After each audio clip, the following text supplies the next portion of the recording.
Thank you.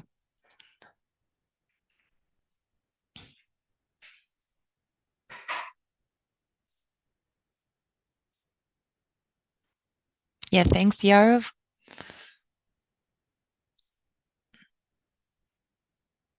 All right, I guess we can start. Recording has started. Thank you. So welcome everyone to the first webinar of the Arcadia project. For those of you who don't know Arcadia, just a few words. The name stands for Transformative Climate Resilience by Nature-Based Solutions in the Continental Biogeographical Regions. Basically, the project aims to mobilize 8 European regions to accelerate the implementation of nature-based solutions that are suitable for their local conditions and communities, and in order to foster climate resilience. So in order to achieve these, one of the objectives of our project is to actually foster collaboration, collective knowledge, and learn from each other. Basically, that's the idea why we decided to organize these webinars. So this is the first of its series, and so they see as a presenters the regions partners of the projects. And yeah, the first presenter of this series is Alessandro Bosso from Arter in Emilia-Romagna, from Emilia-Romagna, Italy. Alessandro is a geologist and is currently involved in natural resource management and environmental sustainability. He has worked in several European projects dealing with natural capital and climate change applied to agribusiness and rural areas. During these projects, he mainly dealt with ecosystem services, life cycle assessment, and environmental footprint, as well as product certification. He's also involved in environmental planning and assessment, and he has offered technical support to local and regional administration to the drafting of different plans, such as climate change adaptation, water protection, air quality, spatial plans, and European structural funds. So today, Alessandro is going to talk us about the gross ecosystem project in the applied to the Apennine mountain in the Emilia-Romagna region. I asked the audience to kindly keep their microphone off and keep the question for the end. We have foreseen time for open questions and discussion. Also, feel free to use the chat.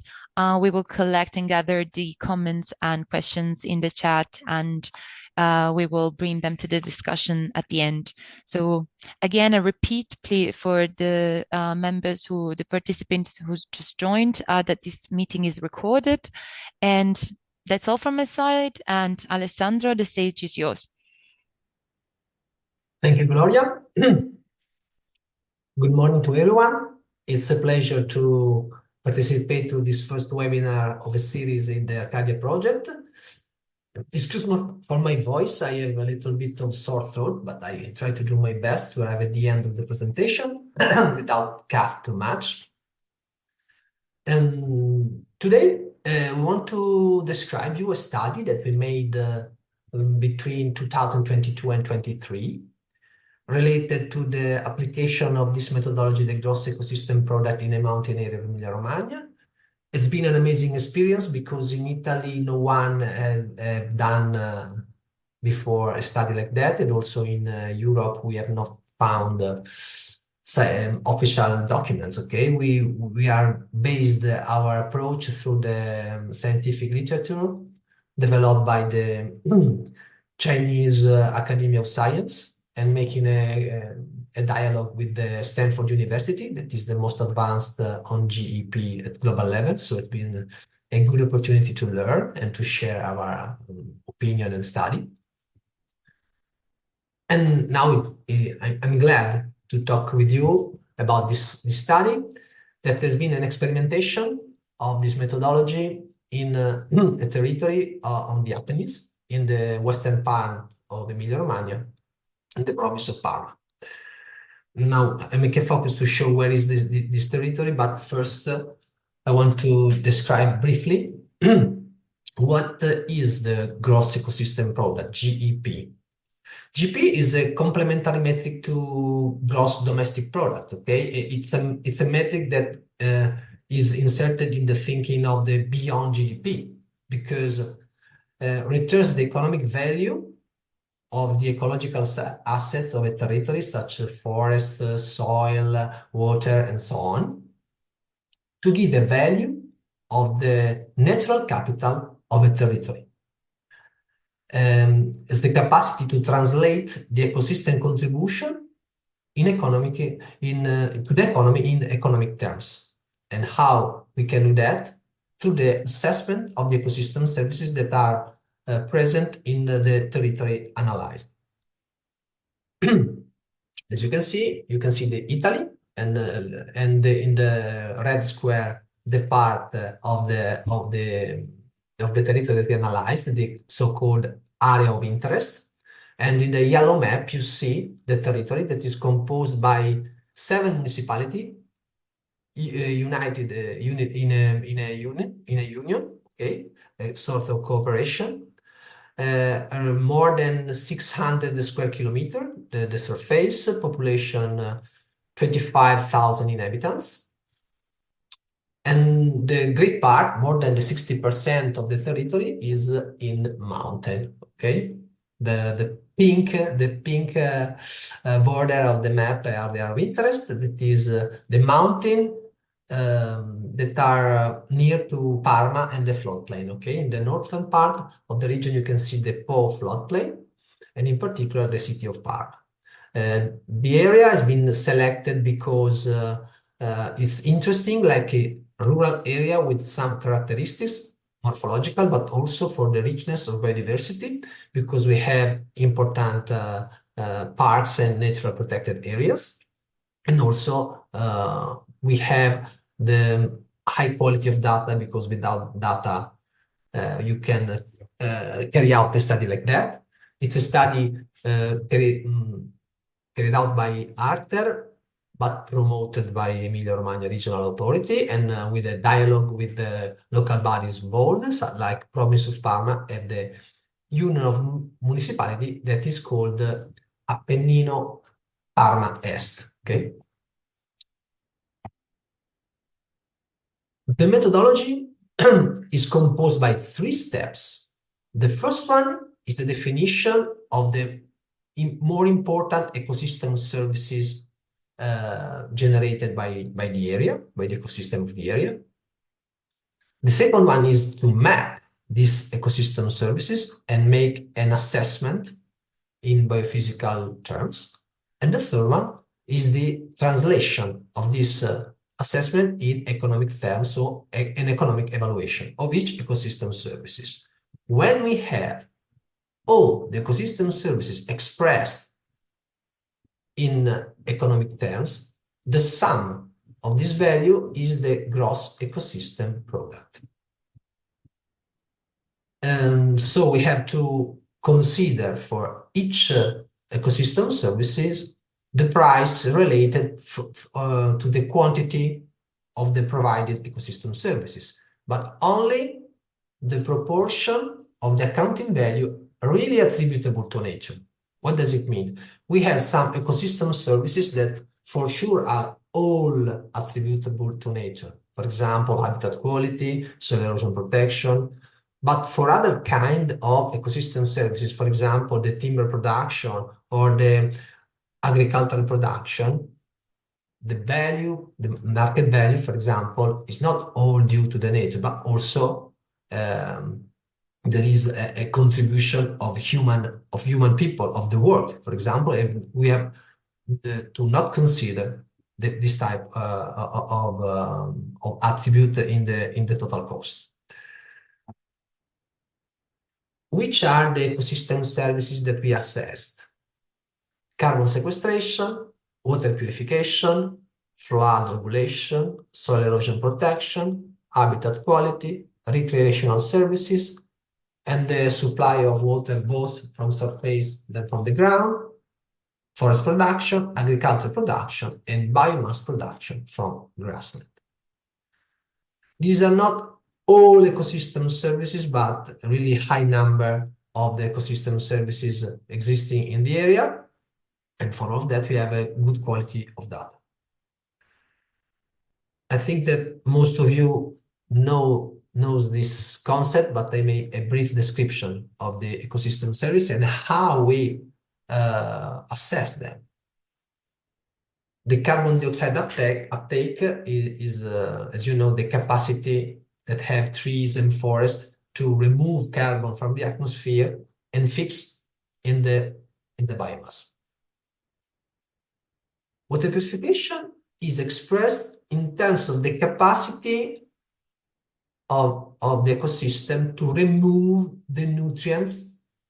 In particular, we have selected the nitrates through a series of processes of nitrogen fixing related to the crops capable of assimilate nitrogen and carbon. Then the flood regulation is the capacity of the territory of the cover vegetation to retain the flood volumes of the rainfall. Okay, of the rainfall. How we can do that? Through a model of the runoff. Okay, the cover vegetation has the capacity to reduce the time of the rainfall that run over the slopes and arrive in the riverbed. Okay, and also to retain that, reducing the timing and the value of the water that arrive in the riverbed, and so mitigate the risk of flood. The erosion protection is expressed as the capacity of the vegetation to reduce the soil loss. So the vegetation has the capacity when we have the rainfall, okay, the rain flowing through the slopes, to retain the water and reduce the power that is able to erode the soil.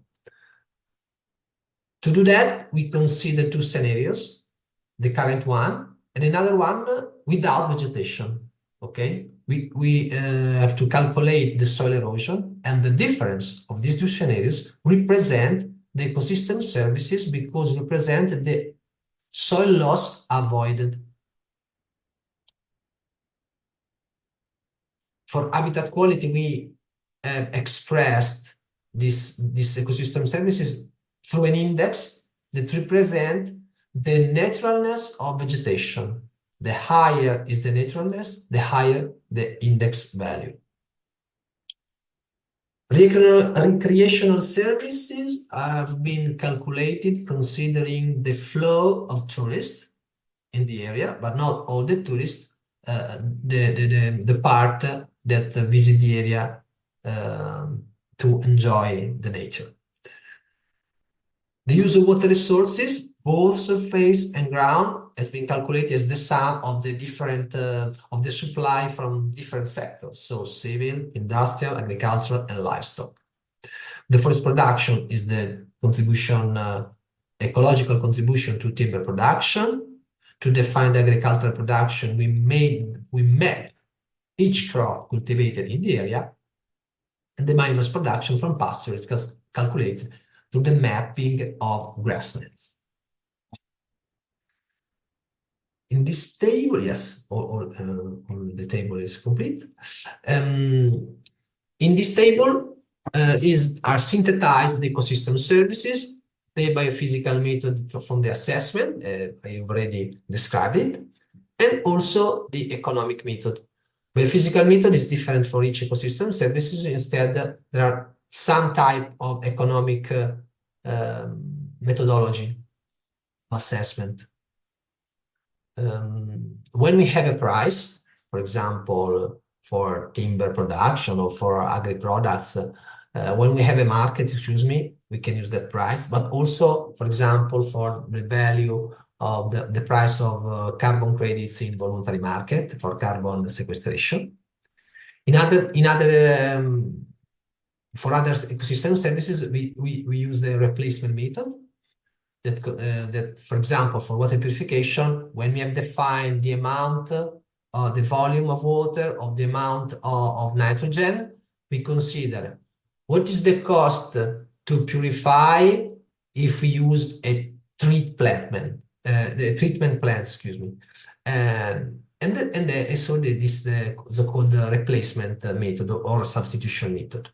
Or, for example, for the tourism, we use the travel cost, okay? That is the cost sustained by people that visit the area to enjoy the nature. Now I show some example of the elaboration we made of the model that we used.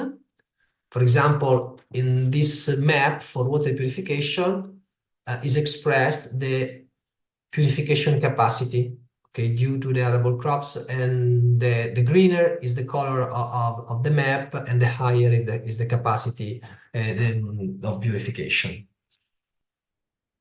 This is the flood regulation.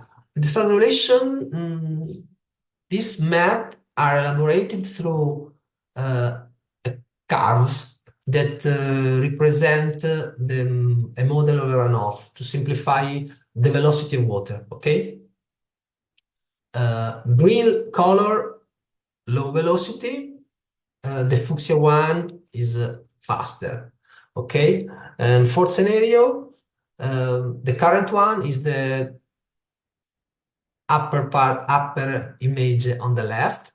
And then we cut some layer, cover vegetation due to forest or agriculture, and both of them. And you can see that when we cut the forest, when we cut the agricultural vegetation, this velocity increase, okay? So the difference of the current scenario and the one without the contribution of the vegetation define the volume of water that can be retained by the system. This is a map that represents the index of vegetation naturalness from 0 to 100. Okay, this is expressed in percent. The blue one is the mountain part and great part of the area of interest.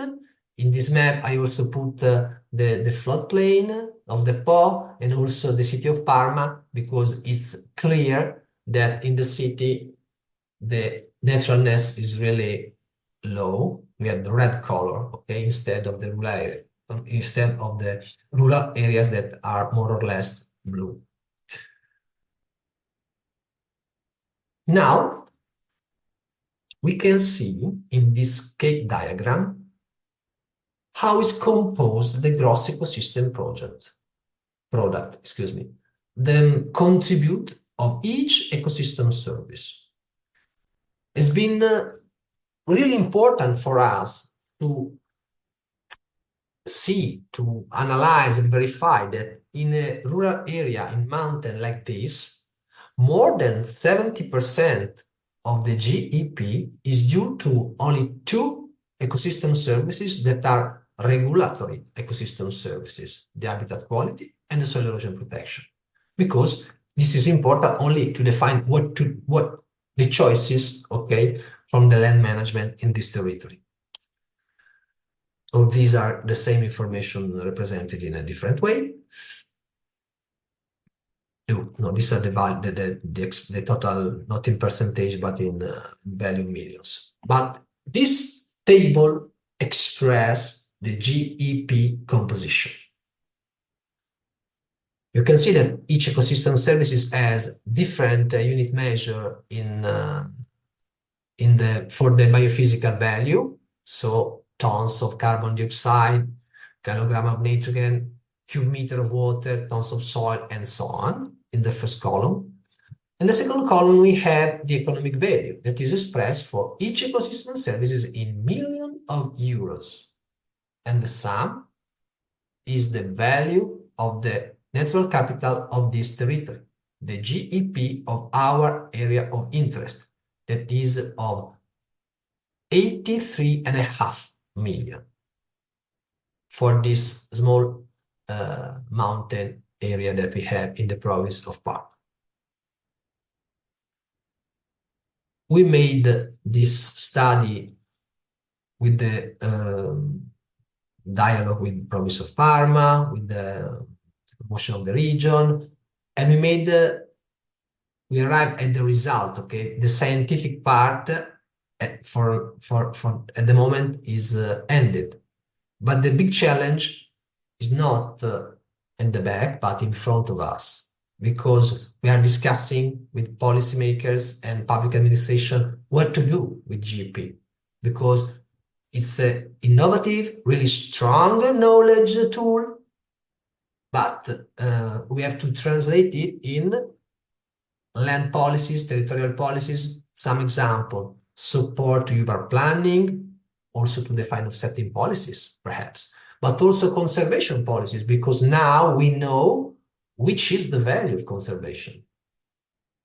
Could be a tool to support and manage conflict among stakeholders, for example, to issues nature restoration or consumption, or to involve stakeholders, because this information would be really interesting for people to understand the processes, the development of schemes for remuneration, payment for ecosystem services, to analyze the flow of ecosystem services from the area of interest and the other part of the province, of the region, of the nation. And also in a logic of relation mountain city, mountain valley, we can make define the relationship through the value of the ecosystem services and the GEP. At the end of the day, we think that GEP can be a powerful tool to improve the governance of land management processes, and we hope that could be implemented because we have defined that this methodology has a high level of replicability. I concluded.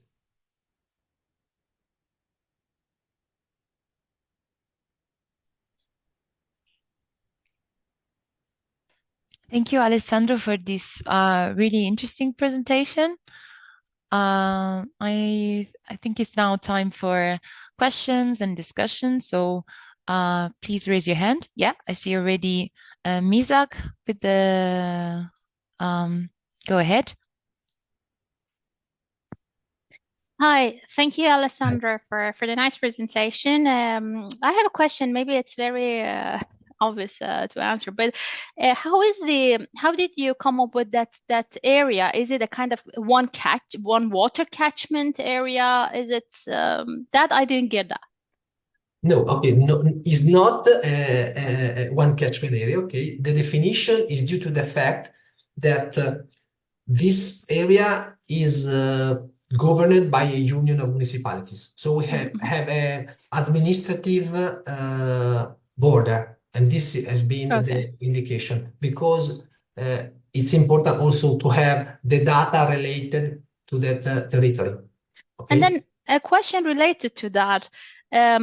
In the assessment or in the analysis, could you also consider the surrounding area? I don't know, with some indicator or something. Yes, you can. Yes, you can.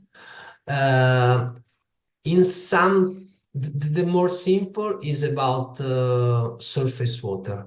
Okay, because for example, you have provision of water for river that is not completely used in the area. Okay, but for example, arrive in the plain, and in particular, we made this comparison with the city of Parma. This is analysis the flows of ecosystem services. These are not so simple for other ecosystem services. Okay, you can do this. You can do this for tourists.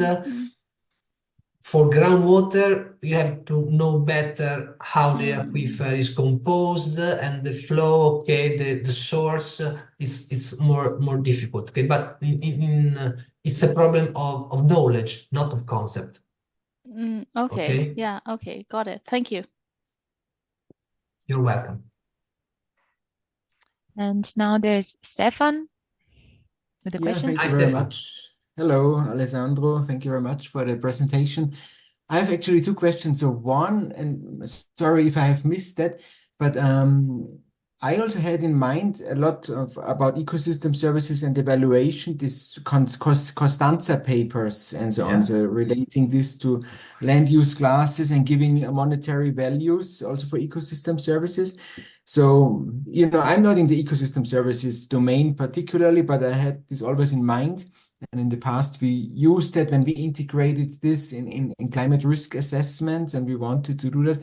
So maybe you can provide some background and link how you would see that and your approach compared or limitations to the Costanza approach.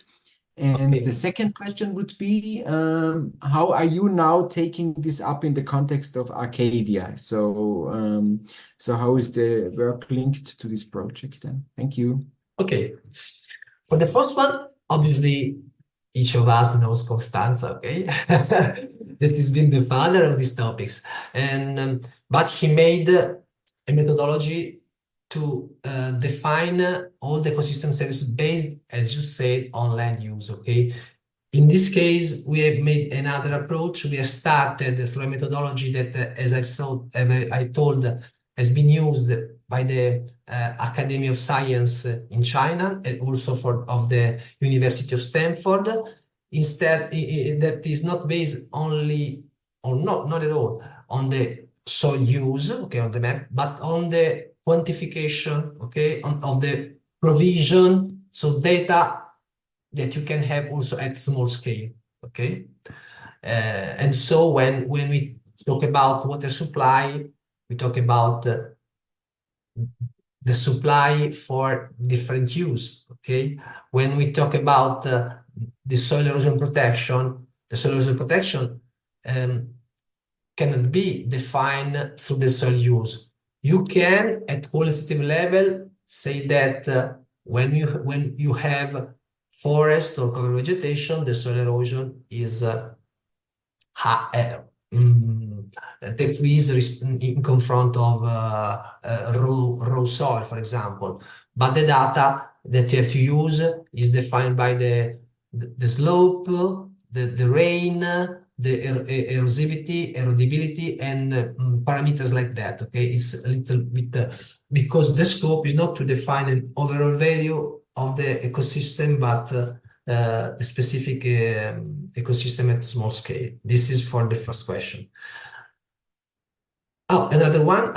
Now we are to publish an article on a scientific magazine, journal. So when it will be published, I always share with all partners if you are interested on the topics, okay, as you can read it. And for the Arcadia project, we thought that in Emilia-Romagna, during the three, we have three co-innovation labs to carry out, okay, to develop. In particular, for one, we have to analyze the relationship between the forest management and the hydrological asset and risk and flood risk reduction and topics, issues like that. In the map of the context, okay, so forest, water, and something like that. We also want to analyze not all the ecosystem services, but some ecosystem services, for example, the soil erosion protection and the carbon sequestration, and we will use these methods. Okay, so not the gross ecosystem product, but part of that, because the ecosystem services, and we will work in this case at catchment scale. Okay. Okay, thank you. You're welcome. Yes, we have another question from Gary. Sorry, I forgot to say before, but if you just want to introduce yourself and from which organization you come from. Sorry, I forgot. Sure, thank you. Gary Banta from the University of Southern Denmark. Thank you very much, Alessandro, for your question. And actually, I think I want to follow a little bit on the question that Stefan sort of started about, which is Costanza and the evaluation of ecosystem services. So my background is as a biologist who's been trying to express ecosystem services, and then I get clobbered as soon as I enter the economic field because I know nothing. And so I was curious what your experience is using the monetary evaluation versus non-monetary evaluation in terms of the weight of arguments with making decisions using the ecosystem service, the GEP, for example, in your case. Whether you have any experiences that you would like to share, Alessandro, or recommendation. I listen you really low voice. Sorry, can you hear me now?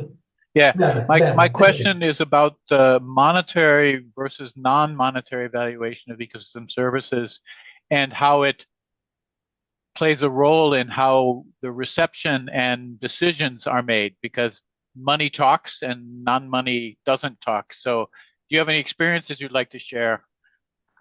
Okay, this you have pointed the finger in I've been there myself, so I know. That it's a controversial, okay? Yeah. Because there is a traditional approach also shared, because it's not good to give economic value to nature, okay? Instead, obviously, GEP is a completely different approach, because try to give economic value to ecological asset. I think that it's possible to merge this element when we use, as I said in my last slide, okay? If you use the GEP to improve conservation policies, quality land management, and also improve the state of ecosystem, restoration, development, maintenance, and something like that, I think that I can accept that we give value to nature, because it's a tool to arrive to benefits from the community for the well-being of people, and not only to give a price. The aim is not to give a price. Yeah. The aim is to express in monetary terms, hoping that economy and economic mechanism could help and support the conservation of nature, and also a better exploitation of natural resources. Thank you. I look forward to future discussions of this dilemma, but thank you. Okay. Yeah, thank you, Gary. There's a really nice talk. I think it's available on YouTube from George Monbiot of this. I think it's an ongoing debate. We have also a question from the chat.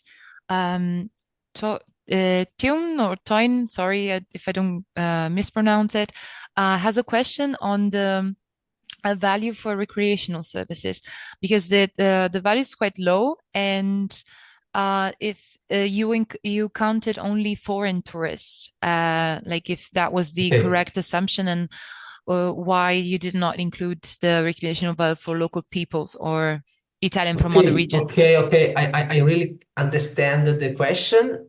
This is a sort of standard, okay?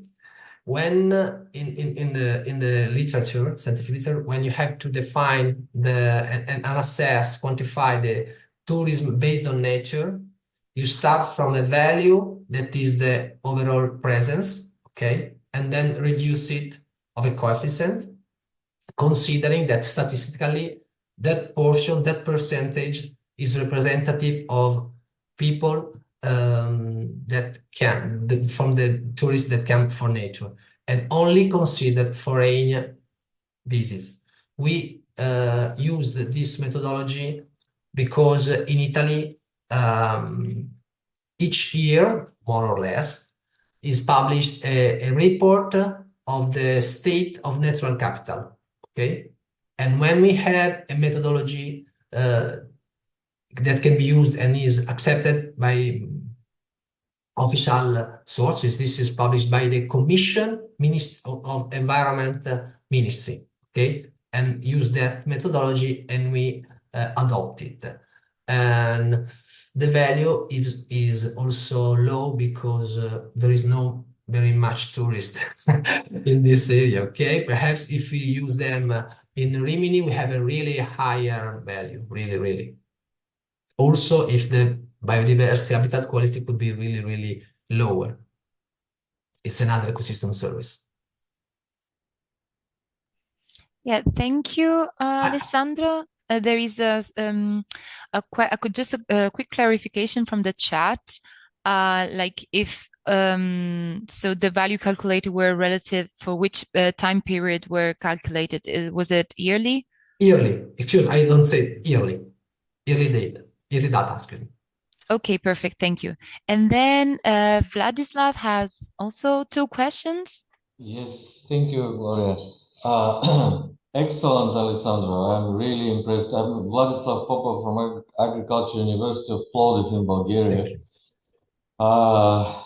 Excellent. I was 10 years ago this kind of methodology because I remember in 2014 when the European Commission started to think about evaluation of ecosystem services, and it's excellent. Congratulations. Now, a few questions. Which sources you use to calculate the data? Because you said that the data are regarding a municipality or number of municipalities, if I remember correctly. Yes. And how difficult was for you to collect all this information and data and then to compile all the data? I mean, how much time it takes to do this? I can imagine that it's a long and difficult process, but for me, it's interesting how much time and effort it takes, first of all. And secondly, can you extrapolate using this methodology the calculations and all the research that you have done on municipality basis to a regional basis? For instance, for the whole Emilia-Romagna region, all right? Can you do this, or did you suggest this to certain regional authorities or something like that to use your methodology and your type of calculations? And I'm asking this because I'll tell you why. Because a few years ago, Agriculture University was in Plovdiv in Bulgaria was appointed to do a SWOT analysis for the new strategic plan for agriculture development in Bulgaria. And believe me, people from the Ministry of Agriculture were asking me when they started to design interventions and eco schemes, what would be the benefit, to provide subsidies to farmers in certain regions to apply anti-erosion measures, for instance. And by using your methodologies in monetary term, I could easily convince them and say, okay, look, these methodologies, if they start to reintroduce trees or other plantations, it will bring a lot of monetary benefits. So please, include this and this intervention in your strategic plan in order for them to be supported financially to apply these anti-erosion measures. You know what I mean? Perfectly. Vladislav, really, thank you, because these are a strong suggestion for me, okay? First one, the data, okay? I've told at the start of the presentation that one main element to carry out this type of study is to have high quality data, okay? And the selection of the areas been done also considering this. So high quality of data, completeness. We have the sources have been all sources was official at regional or national of municipality level. Okay, so we have, for example, in Emilia-Romagna there is the map of soil erosion at regional level. So we have to cut of the area for the area of interest. Then obviously we have data at municipality level, for example, for the statistics institution of Italy, Istat, or statistics and the cartography at the regional of the region Emilia-Romagna.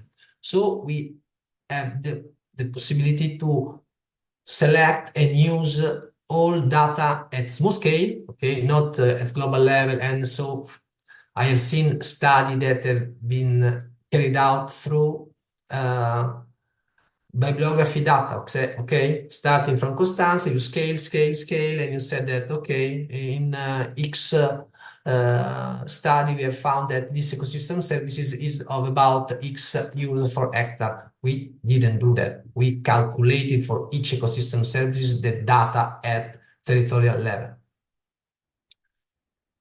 It brings us about a year to do that study, okay? More or less. Obviously, not only me, a team. I'm here today because I'm lucky, but I have the possibility to work with my colleagues, okay? I was the last worker of the team, okay? And this is the first question that you put.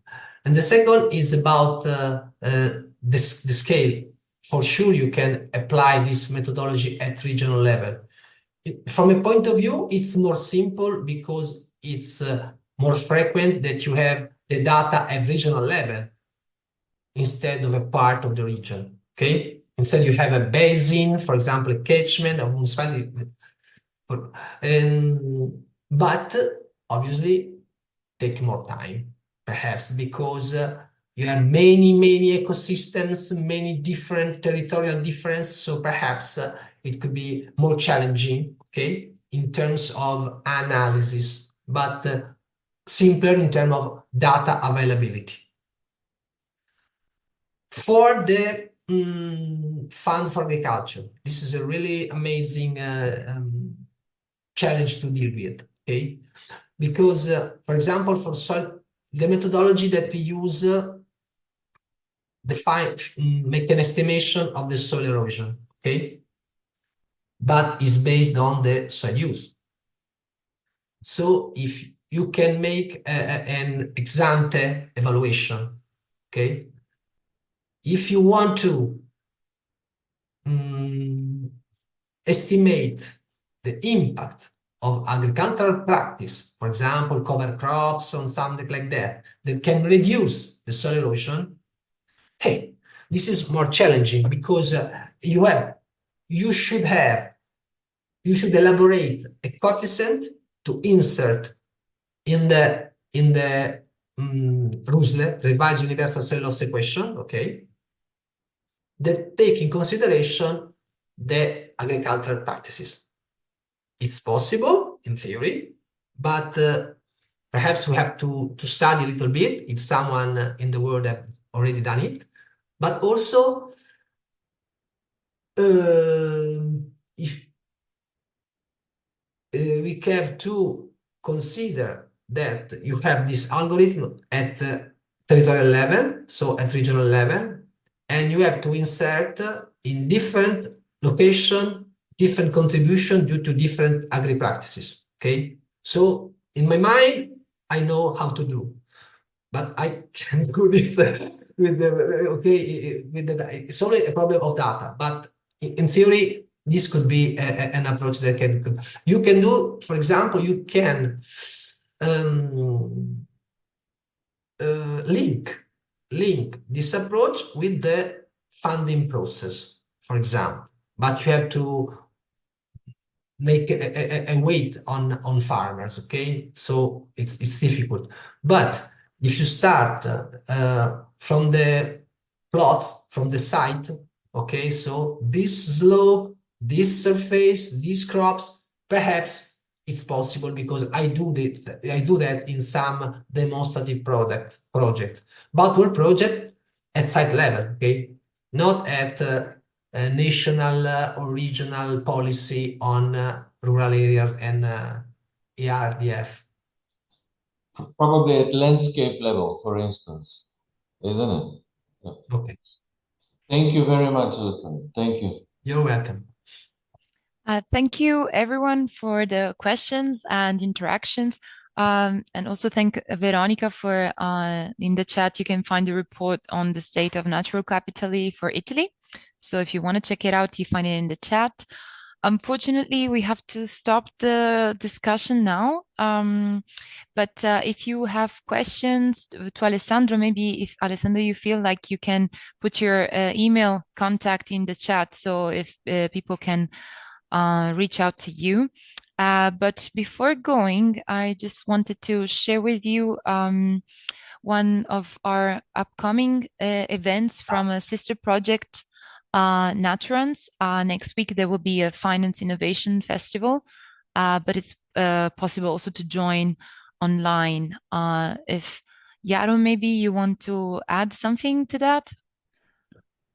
Yeah, thank you very much, Gloria, Alessandro, for the interesting talk. I was about to ask a number of questions, but I didn't want to monopolize the discussion, and I know that we will have plenty of opportunities to talk about this. So good afternoon, good morning, everybody. My name is Yaro Miziak, and I'm affiliated with the Euro-Mediterranean Center on Climate Change and part of the Arcadia Work Package 6 and several other work packages.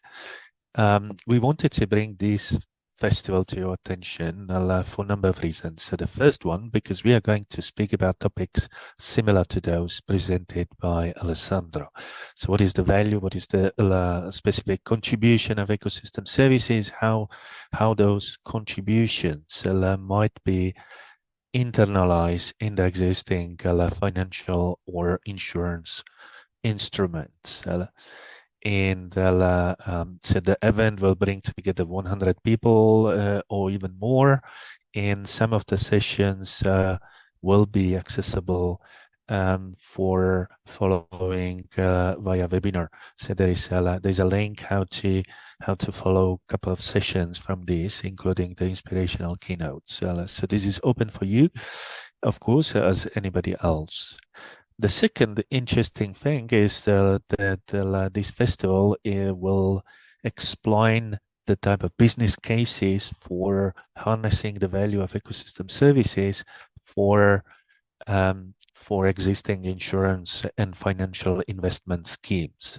So we have already elaborated 3 business cases, and at the festival we will discuss the ideas for next round of those laboratories. So how it works, basically, if you are interested to, if you have an interesting idea and you would like to have an expert looking into this idea, just drop us an email briefly explaining this might work in some of the case studies, pilot or model regions in the Arcadia project. And then Naturans Consortium, a team of highly specialized experts, will look into that, pick up those ideas that might be viable, and explore them in full depth. That means we will look into is there a robust evidence behind the disaster risk reduction potential of those services? Is the idea of combining insurance and investment solutions viable, interesting for the insurers or financial organizations and so on? So Naturans will put the full depth and breadth of expertise available at the consortium partners and the collaborating knowledge networks into your ideas, and will come up with a fully developed business case. So it might work under this condition, but you need to pay attention to these and so on. So this is a huge opportunity for Arcadia regions, but also for anyone else who might have an interesting, rough ideas how to combine ecosystem services for disaster risk reduction with investment and insurance schemes. So we are doing that now. So during the festival, we'll be looking into those ideas, select those that we will be exploring for the next 9 months. But there will be yet another opportunity. So next festival of Naturans will take place around March 2025. So if you haven't submitted or you don't have ready ideas for the Naturans to explore, you might do that for the next and final round next year. So just stay in touch with this group of people. I will bring into Arcadia's discussion every now and then those opportunities, but it might be good to start looking into that and exploit the potential of this initiative for the purposes of Arcadia or other projects. So with that, thank you very much, and over to you, Gloria. Thank you, Yaro. Yeah, before closing the webinars, I just want to remind you the next date for the webinar. We will have the second round on the 20th of June, and our partner from Denmark will present Horizon Reconnect project area at Sadenstrand with focus on nature-based solution approach and solutions. So with that said, I thank everyone that participated and that engaged, and I just ask the internal partners, project regions, to just stay for a couple of minutes for updates. So like internal partners of Arcadia, work package 1 to 5, 6 and 10. And for everyone else, thank you for joining and see you next time.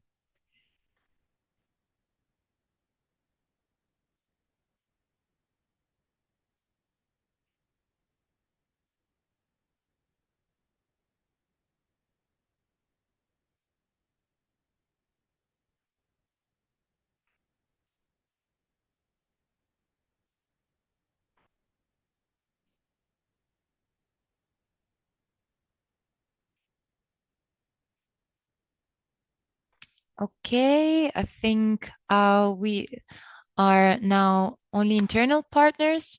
I just wanted to take the chance to thank everyone who has there are some model regions and fellow regions that has already uploaded the first draft of the self-assessment report in their their respective folder in the Google Drive. We are missing some. So if you have, when you have them ready, the first section on governance, please add it to your folder so we can have a look on how the work is going. But thanks for the work done so far. I also would like to remind you of the questionnaire from task 8.1. You should have received an email from us a couple of weeks ago on behalf of Rosemary from Work Package 8 on the questionnaire on current nature-based solution in your region. Because the deadline is tomorrow. So if you have missed, lost the email or something, feel free to drop us an email at Arcadia /dash work package 6 at cmcc.it, and we will forward you the email again. And our next progress meeting will take place on June 6th.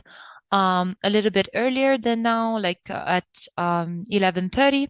So we have 1 hour and a half to discuss the project done so far. We have the chance to discuss together possible questions on the self-assessment, on everything.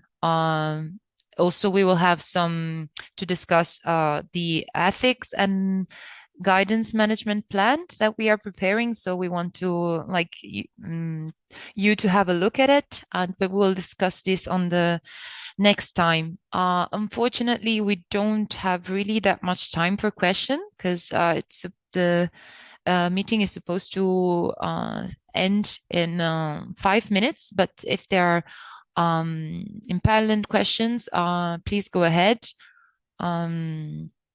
Otherwise, you can drop us an email.